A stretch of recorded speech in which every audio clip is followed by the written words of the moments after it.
This is Bilal video से कह रहा हूं भाई आज के इस वीडियो के अंदर हमारे पास Oppo Reno 13 सीरीज का टॉप मोस्ट मॉडल आ चुका है। बेसिकली Oppo Reno 13 सीरीज के अंदर तीन मॉडल्स लॉन्च किए गए थे। Reno 13F है जिसको हम कुछ टाइम के अंदर आपको दिखाने वाले हैं। Reno 13 5G है जो कि मेरे ख्याल से सबसे ज्यादा टारगेटेड मॉडल है और सबसे ज्यादा बिकेगा भी। और उसके बाद आ जाता है Reno 13 Pro 5G जो कि Reno 13 सीरीज का टॉप मोस्ट डिवाइस है जो कि पाकिस्तानी मार्केट में लॉन्च हुई है। और इस मोबाइल फोन का अगर आप प्राइस टैग की बात करते हैं तो 2,19,999 का ऑफिशियल प्राइस टैग आया है। बट देखने में आएगा कि क्या ये मोबाइल फोन उस प्राइस टैग को जस्टिफाई भी करता है या नहीं। और जो इसका सस्ता वाला लोअर एंड वाला भाई है Reno 13 5G, उसमें आखिर क्या डिफरेंसेस है, क्या ऐसी नई चीज है जो कि Reno 13 Pro 5G में आपको देखने को मिलती है। खैर जो कलर हमारे पास यहाँ पर मौजूद है ये प्लूम पर्पल के नाम से आता है। यहाँ पर जो वेरिएंट हमारे पास मौजूद है 12GB RAM 512GB internal storage वाला है, जिसका मतलब ये है कि ऑलरेडी आपके पास सबसे बड़ा जो डिफरेंस आ जाता है वो एक तो स्टोरेज का आ जाता है यहाँ पर, और दूसरी बड़ी चीजें जो चेंज की गई हैं वो मैं आपको बॉक्स खोलने के बाद दिखाता हूँ। मोबाइल फोन के अंदर जो प्राइस टैग है उसका अगर आप डिफरेंस देखें तो कोई 70,000 का डिफरेंस है इसमें और नॉन प्रो वाले वर्जन के अंदर। तो देखने में आएगा कि 70,000 रुपए में ओप्पो एक्स्ट्रा क्या दे रहा है भाई। यहाँ पर आपको बॉक्स के अंदर सबसे पहले तो आपका कुछ पेपर वर्क देखने को मिल जाता है और उसके अलावा एक केस देखने को मिल जाता है जो कि काफ़ी हद तक सिमिलर है Reno 13 5G के केस से। इसके अलावा बॉक्स के अंदर आपको आपकी डिवाइस देखने को मिल जाती है।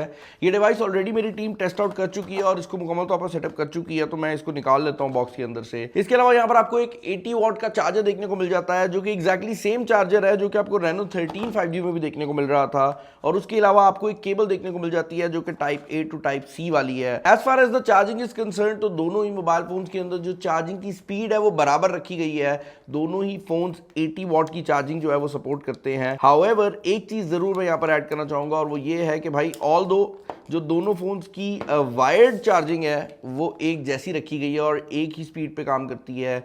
ये जो मोबाइल फोन है जो प्रो वर्जन वाला मोबाइल फोन है इसकी बैक आपको मुकम्मल तौर पर ग्लास देखने को मिलती है। और ये जो प्लूम पर्पल है इसको अगर आप एक खास एंगल पर देखें तो ये बटरफ्लाई बनाता है। बेसिकली अगर आप इसके साइड पर एक और रेनो का ही फोन लगाते हैं तो this will make a butterfly, जो कि एक बड़ी इंटरेस्टिंग लुक है। डिजाइन की अगर आप बात करते हैं तो काफ़ी सिमिलर डिज़ाइन है, बट येस अगर आप दोनों फोन्स को साइड बाय साइड देखेंगे तो जो कैमरे वाला एरिया है वो डिफरेंट ज़रूर लगेगा। पहली चीज़ तो ये है कि ये सर्कल नहीं है, ये ओवल शेप दी गई है जिससे आपको डिफरेंस फील होगा। और दूसरा यहाँ पर आपको तीन कैमरा देखने को मिलते हैं जहाँ पर ये साइड वाला कैमरा जो है अल्ट्रा वाइड एंगल कैमरा है, नीचे वाला कैमरा जो है ये आपका मेन टेलीफोटो लेंस है और ऊपर वाला कैमरा जो है ये आपका मेन कैमरा है। इसके अलावा साइड्स की अगर आप बात करते हैं तो यहाँ पर एल्यूमिनियम की साइड्स दी गई हैं और ये मोबाइल फोन फ्रंट साइड से कॉर्निंग गोरिल्ला ग्लास 7i के साथ आता है।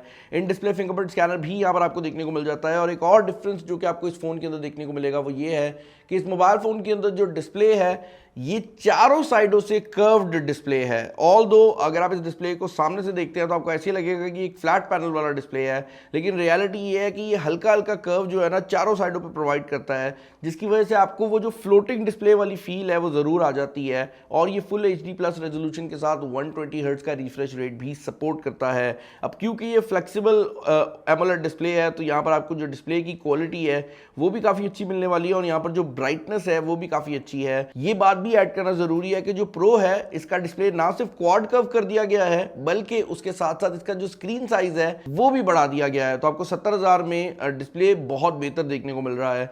उसके अलावा यहाँ पर अगर आप देखते हैं तो ऊपर एयर ब्लास्टर देखने को मिल जाता है, आपका जो एक्स्ट्रा स्पीकर ग्रिल है वो मौजूद है, नॉइज कैंसिलेशन वाला माइक्रोफोन है।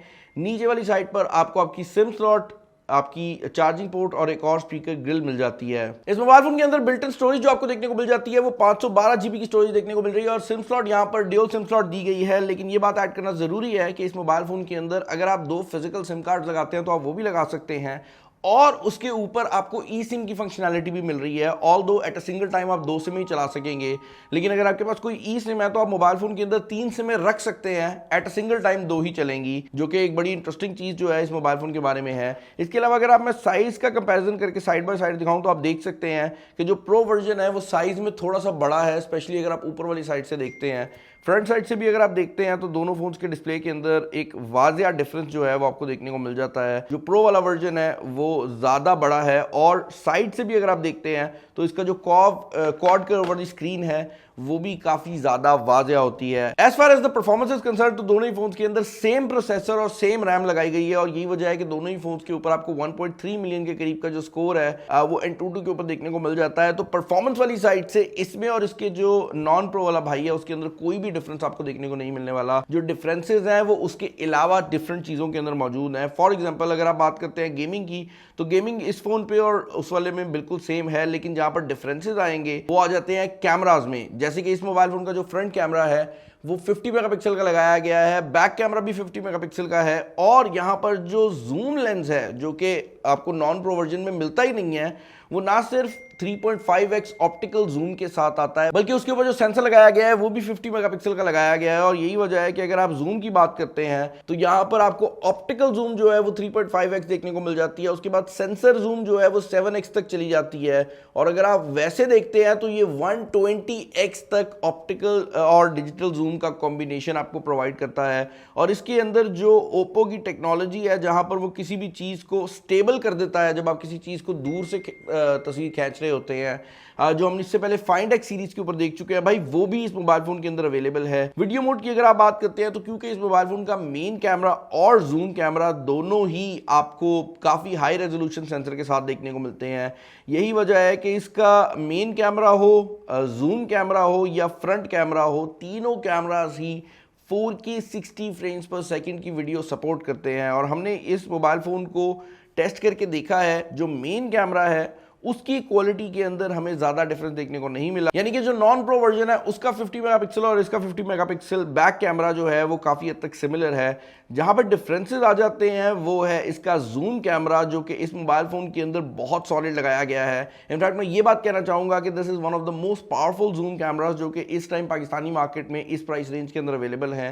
क्योंकि जनरली हमें 3.5x ऑप्टिकल जूम नहीं मिलती, और उसके ऊपर 50 मेगापिक्सल का सेंसर होना एक बहुत सॉलिड बात है। 8 मेगापिक्सल का यहाँ पर अल्ट्रा वाइड एंगल कैमरा लगाया गया है, जो कि ओप्पो की एल्गोरिदम टेक्नोलॉजी की वजह से डे टाइम के अंदर आपको बहुत अच्छे रिजल्ट्स प्रोवाइड कर देता है। इनफैक्ट लगता ही नहीं है कि आपने 8 मेगापिक्सल के कैमरा से कोई पिक्चर खींची है, बट लो लाइट में जैसे ही आप जाते हैं वहां पर जो ये 8 मेगापिक्सल है नजर आने लग जाता है, और तस्वीरें जो हैं वो जरा क्वालिटी में नीचे जाने लग जाती हैं। बट लो लाइट के अंदर भी जो मेन कैमरा की क्वालिटी है वो काफी ज्यादा सॉलिड है। अपार्ट फ्रॉम दैट भाई इस मोबाइल फोन के अंदर एक और मेजर किस्म का डिफरेंस इसकी बैटरी है, जहां पर अब प्रो वर्जन के अंदर आपको 5800 mAh की बैटरी देखने को मिलती है, जबकि अगर आप नॉन प्रो वर्जन की बात करते हैं जो कि 1.5 लाख के प्राइस टैग में आ रहा है, तो भाई यहां पर आपको 5600 mAh की बैटरी मिलती है।